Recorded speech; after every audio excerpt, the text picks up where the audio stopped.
Sosok artis Angela Lee ditangkap polisi atas dugaan kasus penipuan tas branded 3,2 miliar rupiah. Inilah sosok artis Angela Lee yang ditangkap polisi terkait kasus dugaan penipuan dan penggelapan tas branded. Pemilik nama lengkap Angela Charlie ini telah ditetapkan sebagai tersangka dan diamankan di Polda Metro Jaya.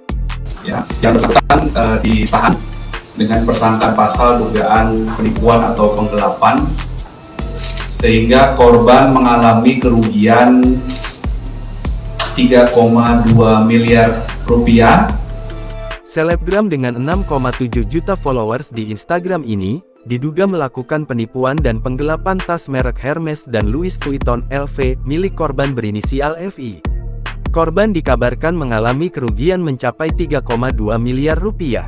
Kasus soal tas mewah ini bukan kali pertama dialami Angela Lee.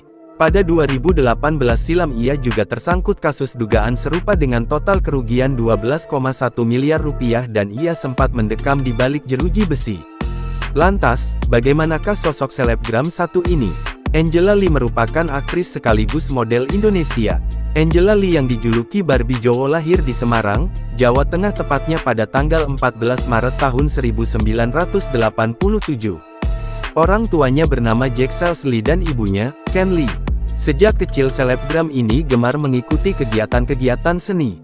Hingga ia tumbuh dewasa, ia kerap mengikuti ajang pemilihan model dan menyanyi.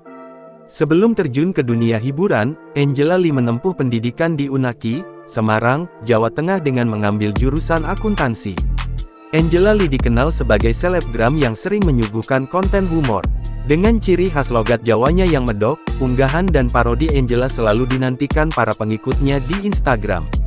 Di akun Instagramnya juga ia sempat meng-cosplay beberapa karakter di game. Diketahui, ia pernah menikah 2 kali namun kedua rumah tangganya itu kandas. Pada 2016 lalu, Angela Lee mengikuti ajang pencarian bakat menyanyi berjudul The Academy Celebrity, yang tayang di Indosiar. Sayangnya Angela Lee hanya mampu bertahan di babak 4 besar saja. Di tahun yang sama ia membintangi sinetron, Super Puber, yang tayang perdana pada tanggal 13 Juni tahun 2016 di SCTV. Download Tribun X sekarang, menghadirkan lokal menjadi Indonesia.